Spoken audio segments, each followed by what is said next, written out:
I'm just gonna, I just want to do a quick motivation. I was gonna let you guys know, I believe in all of my agents and I believe you can do it. I know you can go get it. Matter of fact, Sheila this year, I had toward the end of the last quarter. I don't know what she's doing, but she's doing a lot of marketing. I don't know what she's doing. I mean, okay, what I'm saying, she's doing it because I see it, okay? You know, a lot of times you guys don't realize I observe more than I talk about it, but when y'all do stuff, I recognize them. So kudos to you and kudos for all your hard work. And I pray that it'll bring some fruit to you next year, if not at the end of this year. So thank y'all very much. Appreciate y'all finishing this year. Come on, Amy. Why are you sitting out there? I ain't gonna bite you. Oh, I'm just listening from out here. Okay. But you know, I believe in you guys and I think you got awesome agents and we love having you guys here. So with that said, woo, there you go. Yeah, Bella. Right here. Oh.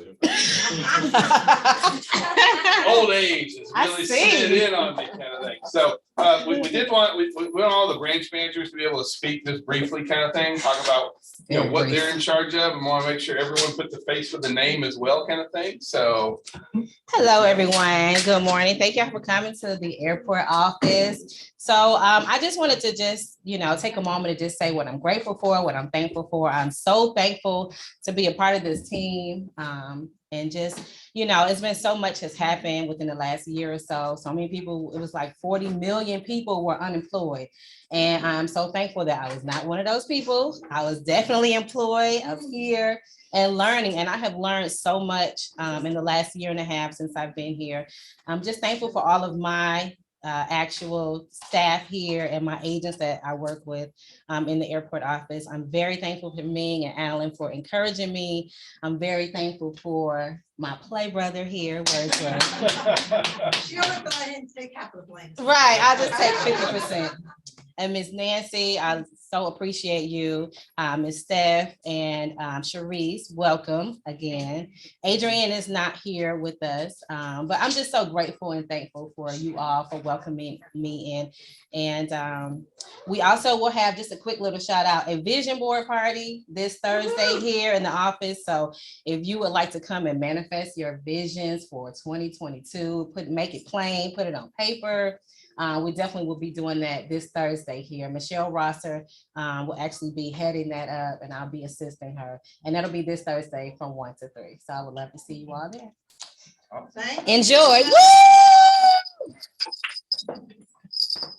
Word. Hey, friends. I'm having a rough one, y'all. Take your time. Just let me go. Just let me go. Take your time. Make it plain. Listen, take your time, Jesus. Work it. Hey, everybody. Hello. See, I got a better stuff. I'm Wordsworth, of course. I do all the agent billing. You guys send me your messages about me being wrong. And unfortunately, y'all be wrong. That's terrible. Again, I've been here a while, almost 3 years. I pretty much know everybody here.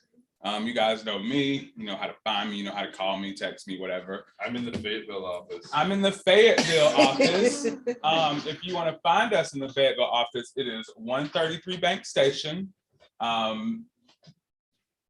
It's the prettiest office. Wow. Say something. Wow. The nerve. Everybody caught COVID all of a sudden.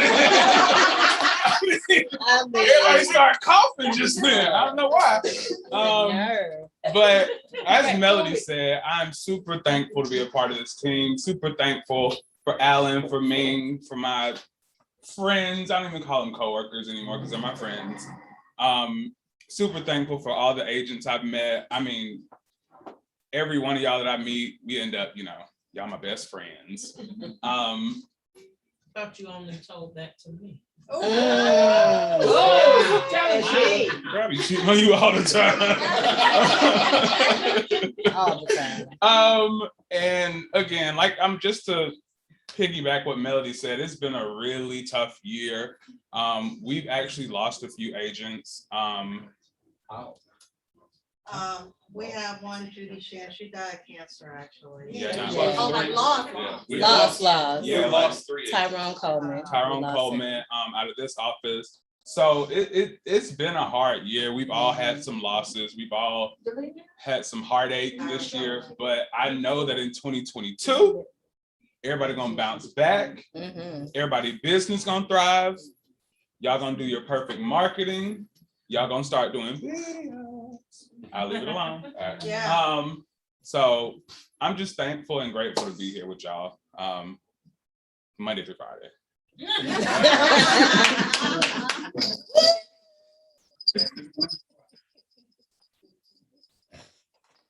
Hi, I'm Nancy and I am in the Conyers Hi, girl. office, you guys. And every time you all have a new hire or if you have issues with anything, you call me and I try really hard to help you. If I don't know the answer, I'm gonna find the answer and let you know, so I'll know for the next person who asks. Generally, that means. I have almost been here for 4 years and I am so thankful for each and every one of you. Every time I meet somebody, I learn something new. I meet a new personality, and Ming and Alan has graciously taught me a lot in the last 4 years.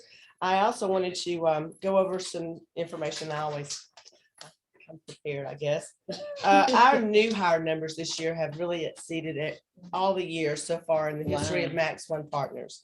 We have so far added 109 new agents just this year alone, and 2021 has been our best year yet.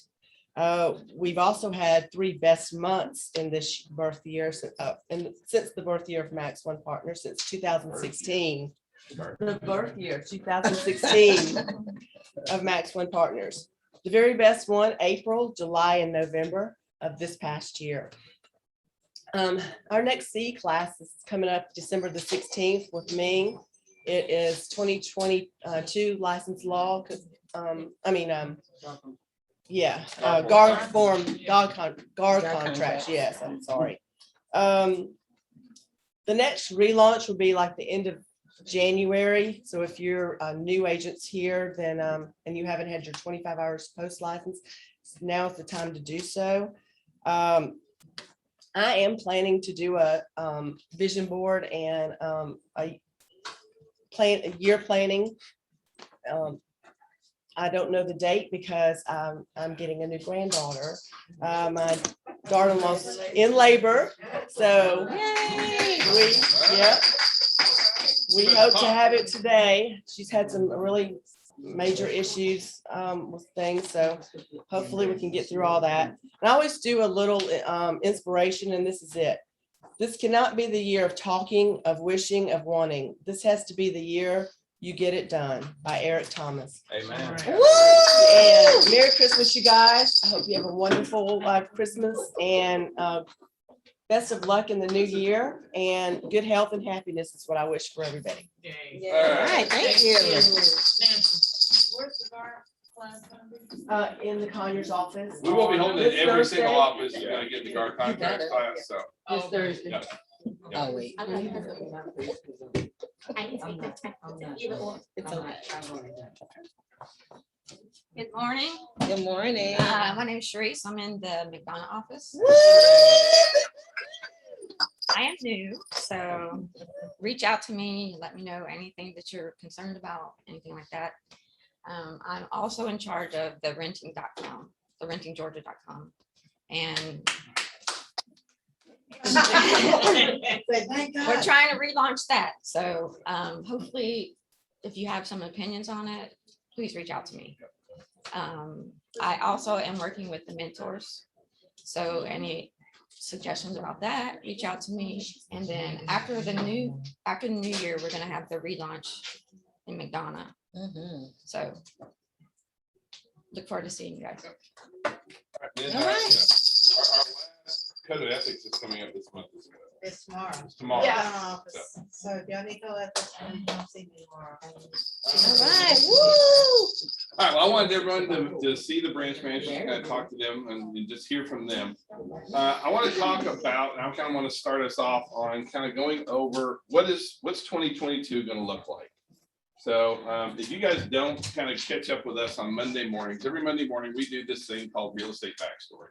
And I use that to really kind of keep our pulse on what's happening in the real estate market in the Atlanta area, that kind of stuff. So I really stay really focused on that because I think it's important that we are able to articulate what's happening in the market. And then I want to make sure that I have that information for you so that you can really be explaining that to our clients. So let's kind of look at what's my magic ball have for the next year kind of thing. All right. So first thing is interest rates are going up. Okay. And this is they are going to go up. We need to be preparing our folks for it right now. So this is the interest rate predictions between Fannie Mac, Freddie Mac, Fannie Mae, Mortgage Bankers Association, and National Association of Realtors. And this is the predictions for next year, and I think they're pretty accurate of where I think that we're going to go. It says that by this time next year we're going to be close to 4%, and I think that's really what we're heading into. We've been sitting at 3.10, 3.11 for the last month or so. Now, the reason why interest rates are going to be going up. So first thing is that interest rates follow what's called the 10-year treasury, and it's a bond. And right now the US government has been buying about $22 billion worth of bonds every single month. And they've started tapering that off by about 15% every month. And so when the federal government buys less bonds, what do you think the price of what happens to the interest rates on those bonds? It goes up. And since the 10-year treasury and interest rates go hand in hand, what's going to be happening there? So, right. So the other thing is, the Fed policy, as far as the Fed goes, when the federal funding rate right now has been sitting at 0 ever since coronavirus kicked off, kind of thing.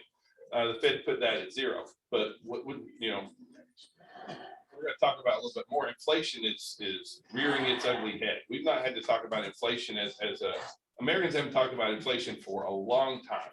And if you're old like me, then you remember what inflation was like in the 80s. It was very different back then.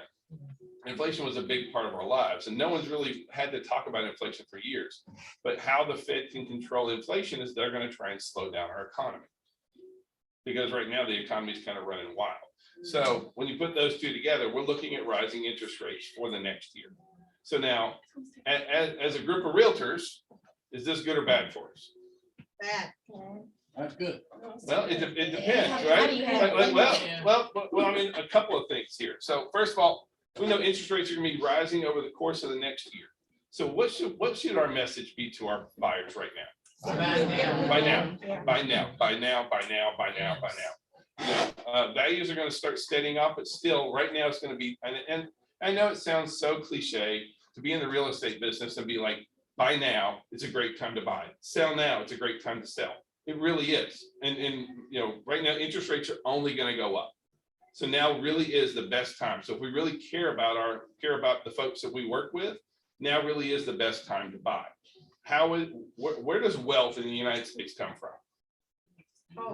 Home ownership, right? So if you care about your communities, you care about the folks that you work with, you're going to help them buy a home, because that's where wealth in the United States comes from, is in home ownership. And that's one of the biggest gifts that we can give to folks is to help them with home ownership. So it's a really big deal. Now, Just give you a little dollar per dollar figure. Anytime there's 1 point on interest rate, is worth $50,000 worth of purchase power. When you said 1 point, you mean the whole? From the three to 4, it's a $50,000, because this is why, if you think about it, probably a couple of years ago before COVID, I mean, we were at 4, 4.5, 4.25, and usually starting price is 170 to 200. So now the buyer can afford 250-ish because the interest rate, and that's how those numbers are run. So quiet. Now we know that interest rates are going to be going up, and I said, is it all bad? I don't want, how was the real? I mean, most of the folks in here have been in business for a number of years, right? How was 2016 for real estate? It was good. Pretty stinking good, wasn't it? Well, you should have been. 2017, how was that? It was a good year. 2018. How about 2018? It was good. That was running almost 5% on interest rates. I mean, y'all remember when 5% was like, man, I got a 5% rate, that's great, right? Like all of a sudden, everybody's thinking that 3% is the norm. That is not the norm, okay? That's not gonna be the normal. And so we need to be educating folks. And then, are the talking heads gonna be blowing up the news as interest rates go up? Yes, it is. It absolutely is, right? But if you look at it in context for the last 5 years, is it really that crazy? No, it really isn't. And how was the market in those years? Really, really good. So don't get down on that. Okay, there's still going to be a lot of things going on. So next thing is property values are going to stabilize. I know I'm saying a lot of these like I know they are. I just feel really, really confident with it. And so, this is the home price forecast for 2022 kind of thing. And again, Fannie, Freddie, mortgage bankers, home purchase index, Zelman, and NAR. I think we're going to be in the 3 to 5% property appreciation range. We've been running double digits for the last year and a half. Now, let me ask you, is double digits healthy for our industry? No. No, because is anybody making double digit more in income than they did before? No. So there has been a correction. And if that keeps up, what's going to happen? That's when we'll end up with a bubble, right? We don't have a bubble right now. We have way more demand than we have supply for, which is really what's driving that. But what do you think the news is going to do when we start going to 3, 4, 5% increases over last year? The sky's falling. Real estate is crashing, right? That's going to be the message, okay? So we need to go into this knowing full well this is going to happen. Now, what happens when the interest rates go up? There's people who are not going to be able to buy anymore. That's going to cut down on demand some. So that's going to increase supply a little bit more. That's going to fluctuate. I mean, that's going to level prices back out. Now, is the market going to crash? No, it isn't. Kind of thing. Because we're going to continue to really have strong demand as we go forward, kind of thing. Context matters. The economy is really, really strong. In addition, we have millennials. Is that good or bad? Millennials are really, really good. Okay, millennials are right now, the average millennial is 32 years old. And over the next 5 years, the largest group of millennials are turning 32 and 33 years old. What is the first time buyer age in the United States? 40. 33.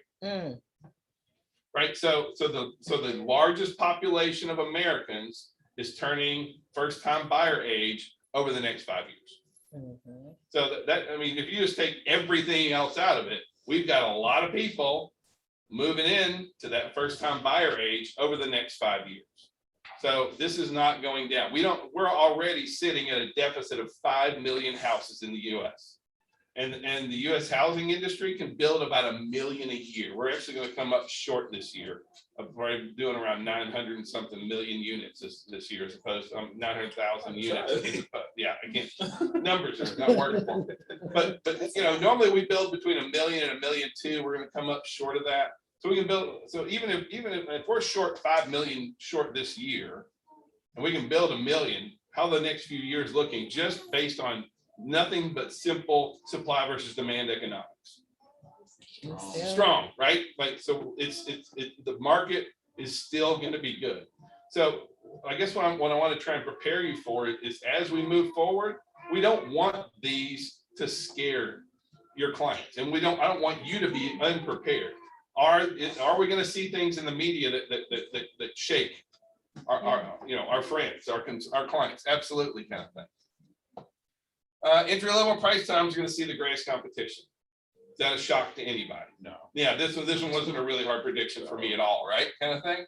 So over the past year, we saw the greatest home price appreciation in the low and entry level price markets, and that's going to continue out. If you look at right here, this is the percentage of homes priced under $250,000 for the past 10 years. Okay, and what's the entry level price point? It's normally 250 or less, right? And so right now it's half of where it was 10 years ago. Just the number of homes out there in that price point range. So again, supply versus demand, more first-time buyers moving into our market. Is affordability going to be the challenge for next year? Yes. Absolutely. And so we're going to know that. Therefore, what do we expect? Where do we expect our buyers to move to? I mean, they're going to be moving to either in town. Now, I know it sounds weird but what happened during when COVID hit? Where did everybody move to? The suburbs. The burbs and out in the middle of nowhere, right? Mhm. So where is actually some of the slowest price appreciation going on right now? Condos. ITP. Inside the perimeter right now is where some of the best, where some of the slowest appreciation. I'm not saying that there's not appreciation. I'm saying comparatively, we have more deals inside the perimeter right now than we have outside of the perimeter. Back in my day, when we were first buying a home, what was that? Yeah, can y'all imagine what the starter home for me was back then? A couple shillings. 70. Okay. So I wasn't an idiot. No, it was at 3.1, 3.1.5, 3.2 ranch, right? How many of those are out there on the market? Very few. Not many, right? So what is the starter home for this generation? Condos and townhomes. Condos and townhomes are gonna continue.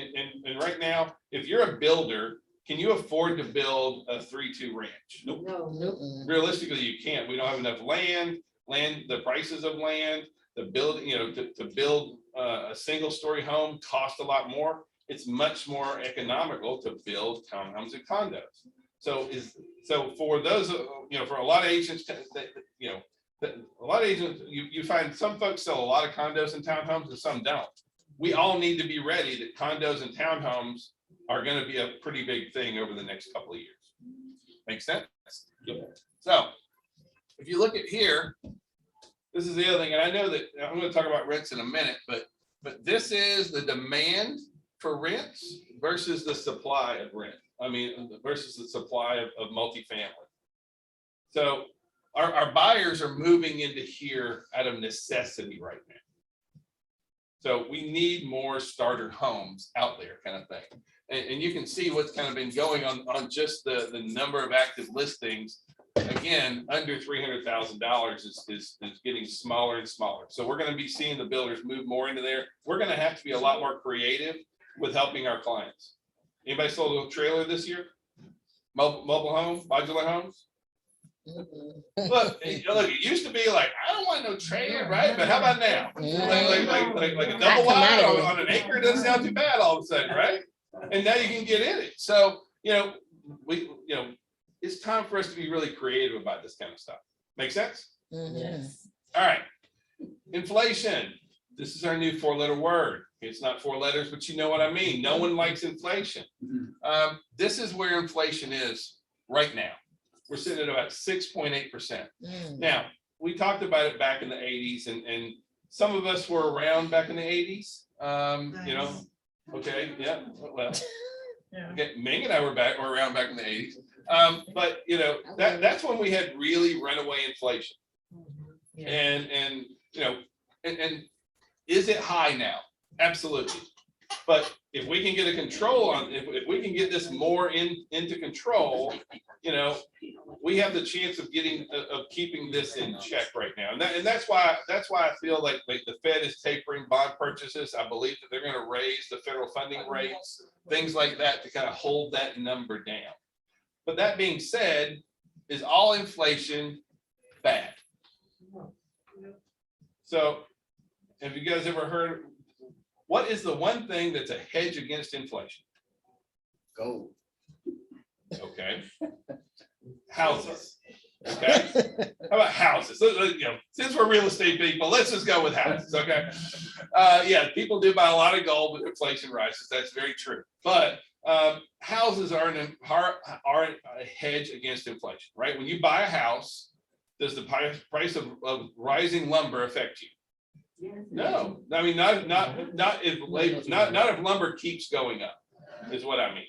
So as prices go up, that house that you bought that house for that price. How about your monthly payment? Is it going to go up? No. I mean, right now, very few adjustable rate mortgages, thankfully, we have some of the lowest percentage of adjustable rate mortgages than we've ever had right now.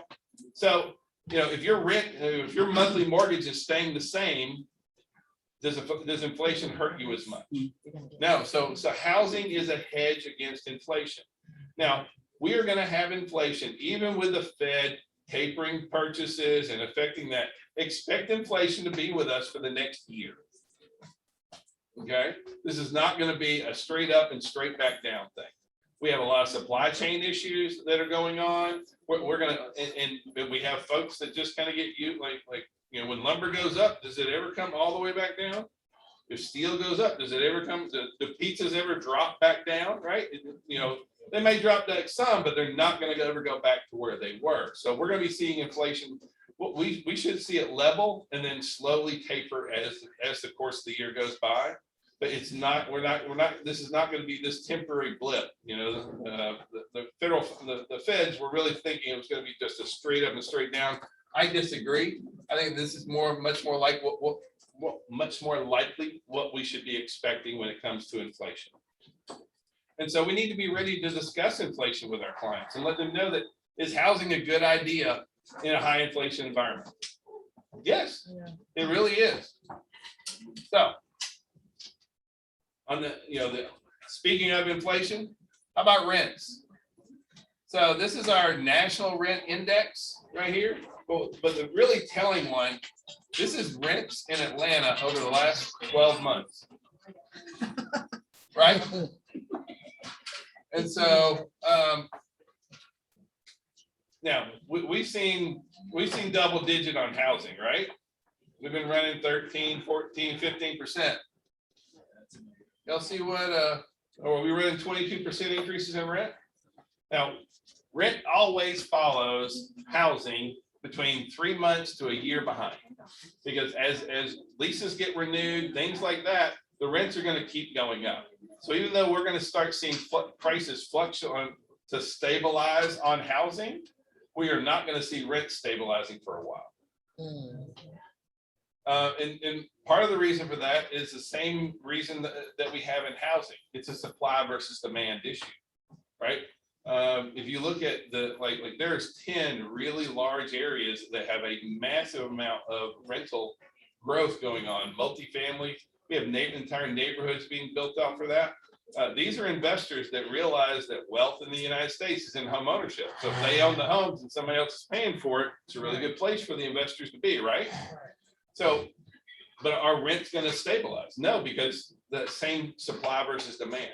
So for our buyers who are like, I'm just going to wait it out, I'm just going to rent and wait for things to drop, is this going to be a good plan for them? No, rents are going to hurt. Rents are going to hurt a lot worse than what we've seen already. Not only that, if you think about it, if you pay more in rent, the less you have for disposable income, which means it actually affects the economy, because that means there's less people visiting restaurants or buying these accessories and whatever it is. So it does affect the economy as a whole. Yep.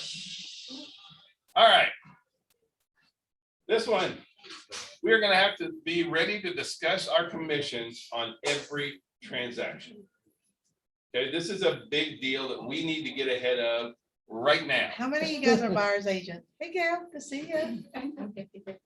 Okay, so how many of y'all in the past says, don't worry about paying me, I'll do it for free? Oh, no. Oh, we said that for years. Okay, I mean, back in the day, we used to say that. Okay, please don't do that. Well, Seriously. I mean, here's the deal: is that if the National Association of Realtors just went out there and said, okay, who's getting, who compensates, who pays who in a real estate transaction? And overall, 75% of folks say it's paid by seller, based on the percentage of sale price. Some folks said it's paid by the buyer only. Some folks say it's paid by the buyer and seller. Who pays commissions? Right now, both. Well, let's talk about agency just really quickly, because agency doesn't make sense especially buyer's agency doesn't make sense to a lot of our clients. We're in the industry, we understand how these things work, but it's very easy to get confused about this. Because if you know, if I'm a buyer and your commission is paid by the seller, but you're gonna owe me fiduciary interest and you're gonna do what I say, even though I'm not paying you. Anybody believe there's a free lunch? No, so it doesn't make sense, right? So how come they're paying you, but you're gonna do what I mean, you know, and we get very low ranks as far as an industry on transparency. On you know, what's going on behind the scenes. We need to, you know, who pays that commission when they buy the house?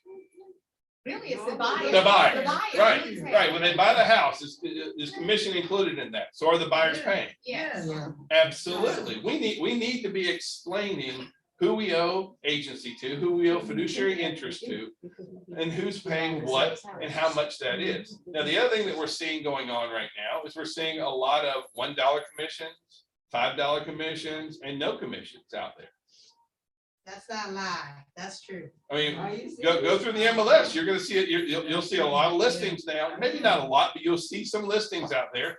No commission, $1 commission, which is just an insult kind of thing. So it, huh? A lot of you. Well, we're seeing some builders doing that. Uh-huh. We're seeing, you know, different persnickety sellers and that kind of stuff. But, you Well, a know, lot of seller, I actually had a seller tell me the other day, said, there's sloppy listing out there, so why should I use you? so, I mean, Yeah. thing is that we have to prepare for this. All right. And so, you know, the other thing is that like on a national level, there's a lot of discussions where how much transparency is there in real estate? Is there any negotiation on a buyer's commission, on commission for a buyer? Is there? Yes. Well, I think there is as well. But the problem is that for a lot of agents, it's just taken as granted. We don't do buyer brokerage agreements in advance and talk about the fees that we get paid. Well, as an industry, we don't do very many of them. And then when you know, all of a sudden you get a property and it's only going to pay $5 or $100 or 1%, is that what you're taking for the buyer commission? Well, but if you signed a buyer broker agreement, you said, this is what I'm going to do to help you find that perfect home. And I'm going to get 3% of the sales price. If the seller doesn't pay that, then I'm going to need you to make up the difference in that. But that's done in advance, and it's not part of the negotiation on a house. Because you can't do that as part of the negotiation. It has to be done in advance.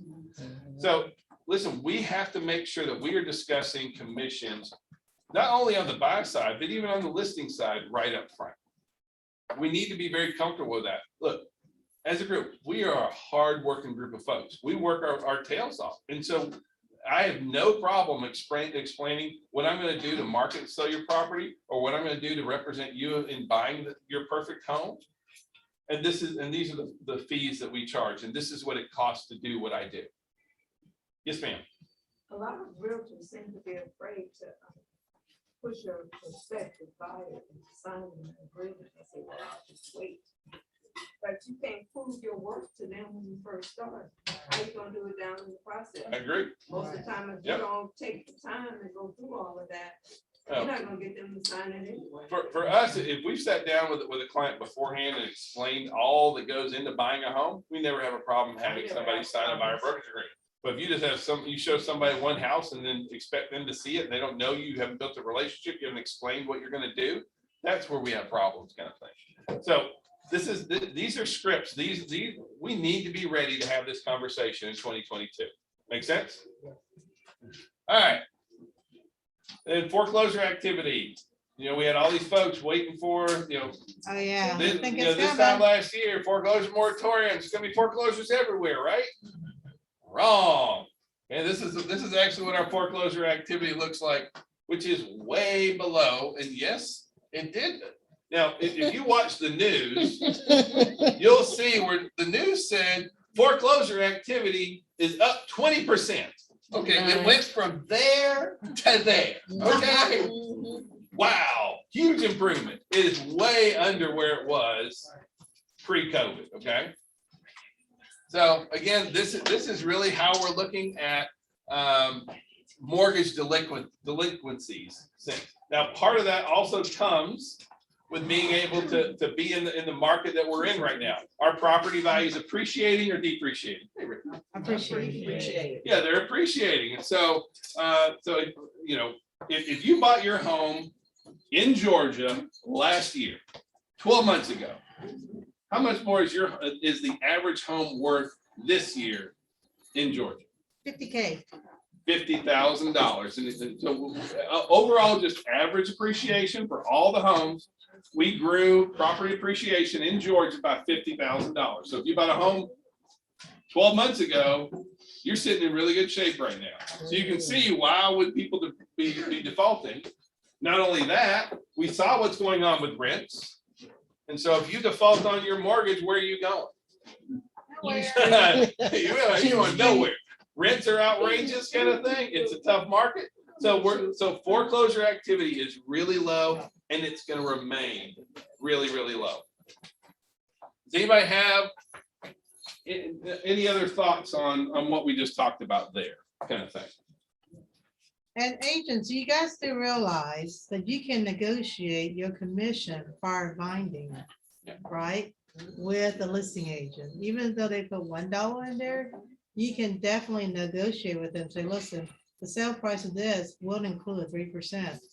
And on your special step, there's some special language that I will put out here shortly for you guys to put in there, just so you're in compliance with license law.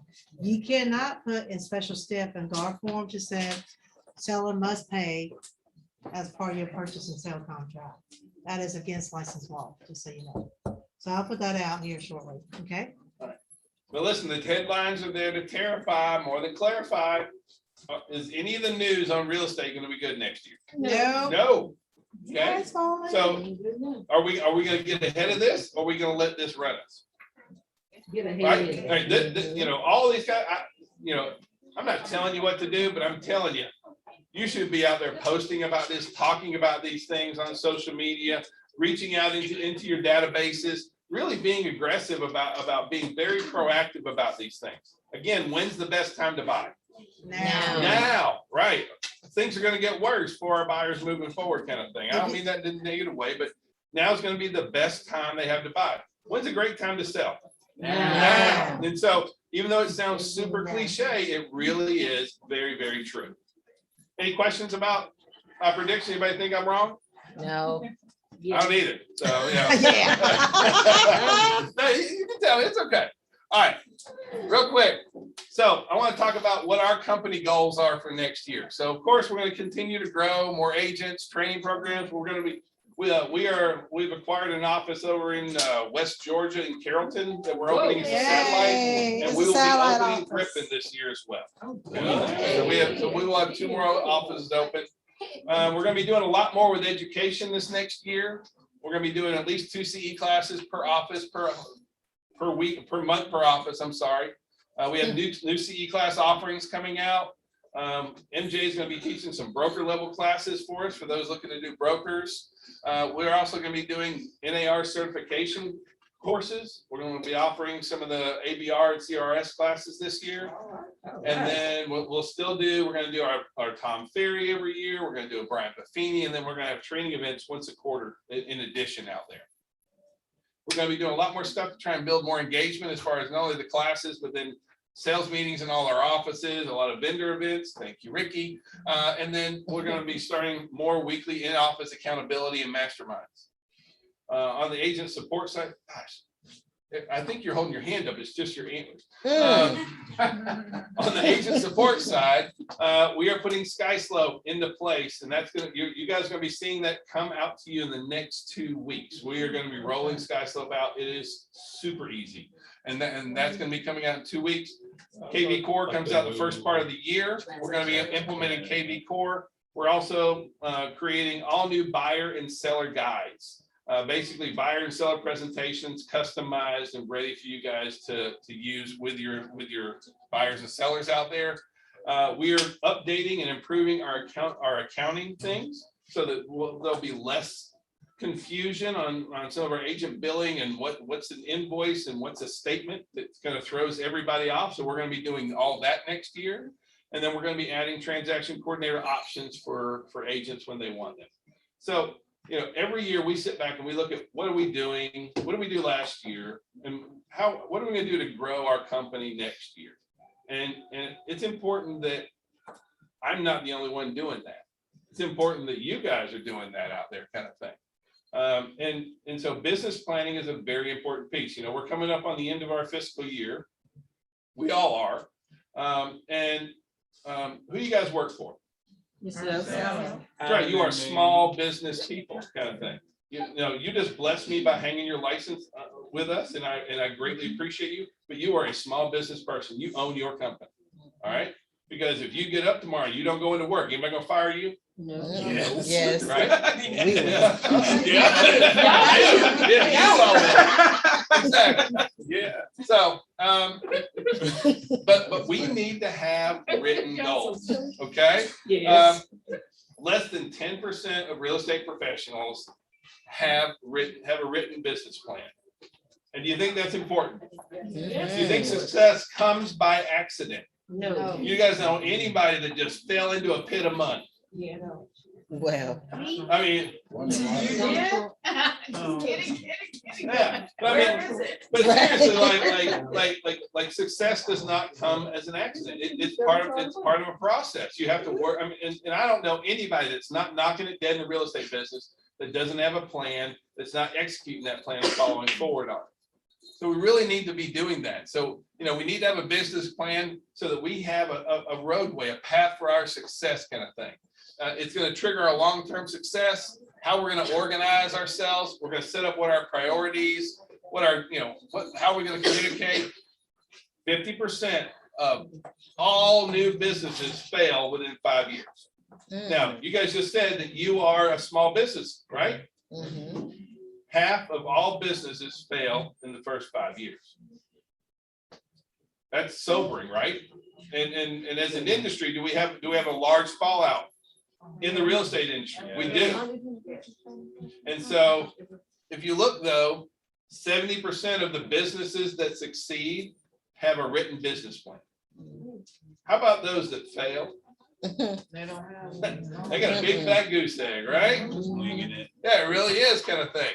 So, we need to be setting goals for ourselves. What's our vision?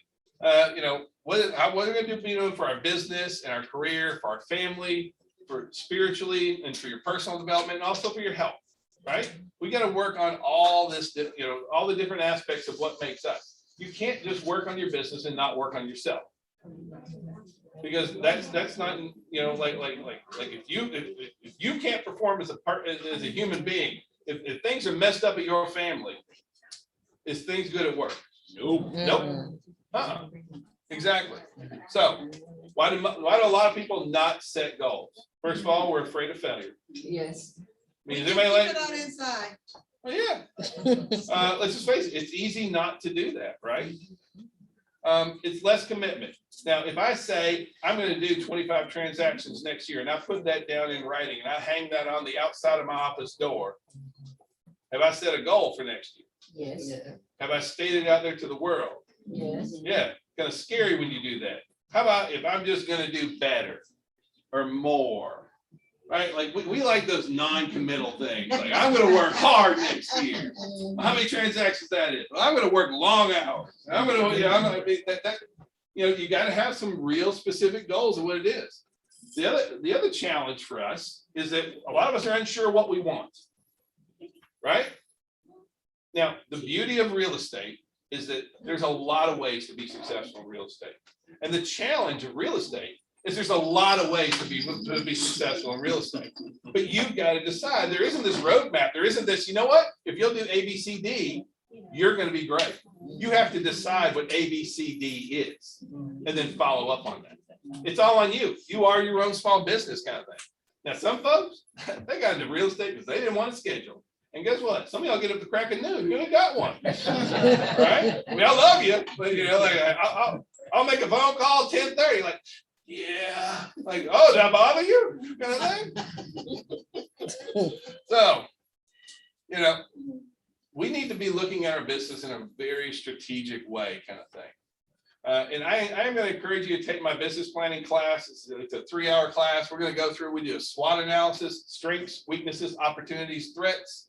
We go through set specific goals, set a strategic plan, time frame, target our audience. And so I am going to encourage you to do that. But, you know, we need to be looking at where did our business come from last year?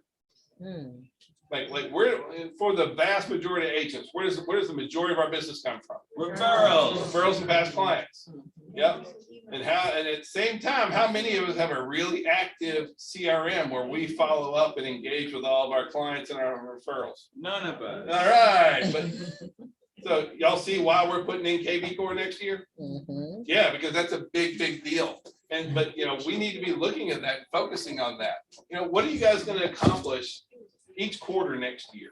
You need to break it down. You need to really be thinking through this. It's important that you plan your business out. It's crucial if you want to be successful. Everyone here want to be successful next year? All right, is that going to happen by accident? So it's time for a plan. So really quickly, I'm just going to walk through with you what a GPS or a 1-3-5 business plan is right here. And now there's a lot of different business plans out there. And I'm not going to say that you have to use this one. I can say that this one works. You know how I know it works? Because you use Because this. I do it. So, you know, all right. So, you know, this one works. Now, I'm not saying that others don't, but you have to have a plan. And so if you have a better plan than me, God bless you. I'm so happy for you. But if you don't have one, then it's time to adopt one. So let's run through what this one is. So first thing is you want to pick one big goal. It has to be measurable. It has to be something that you can track and measure and know if you've achieved it. So on this example, I'm going to close 25 transactions next year. That sound ridiculous? No. Nope, not at all, right? But I stated my goal out there. Now, how do y'all eat an elephant? One bite at a time. Right. So first thing we got to do is we got to slice that elephant into 3 bites. All right. And so next thing we want to do is we want to say, what are the 3 big things that I'm going to do next year to achieve that one big goal? What are my 3 priorities that I'm going to do to achieve my one big goal? Goal, priority, strategy, GPS. So on here, I'm going to build and utilize my database. I'm going to reach out to social media and my internet presence, and then I'm going to do an open house. I'm going to do open houses. Now you can say, Alan, open houses are stupid. I don't want to do it. Well, that's fine, but this is my plan. Do your own. Okay, y'all follow me, right? So next thing is underneath that, this is where we're getting into that one bite at a time. These are where we break down the bites of our elephant kind of thing. And what are the 5 strategies? So I've got my one big goal, break it up into 3 smaller pieces. And now underneath each one of those 3, these are the 5 things that I'm going to do to achieve that one priority. So like in this example here, so I'm going to close 25 transactions. So to do that, I'm going to build and utilize my database. So to do that, I'm going to add 5 people to my database a day. I'm going to call 2 past and 5 active clients every day. I'm going to send out 2 handwritten notes, send out 10 text messages, 5 personal emails. Over here under social media, I'm going to produce 1 video a day. What about for all y'all that are afraid of video? Y'all need to get over that, right? Yeah. Because I used to hate video too. And then I was like, I'd look at myself, I'd be like, oh gosh, he looks old. And I was like, you know, like I sound like Cooter Brown and you know, like, look how fat I look, kind of thing, right? And then all of a sudden I realized like, that's me every day. Like if you don't like me now, you're not gonna like me on video either. So just get over yourself.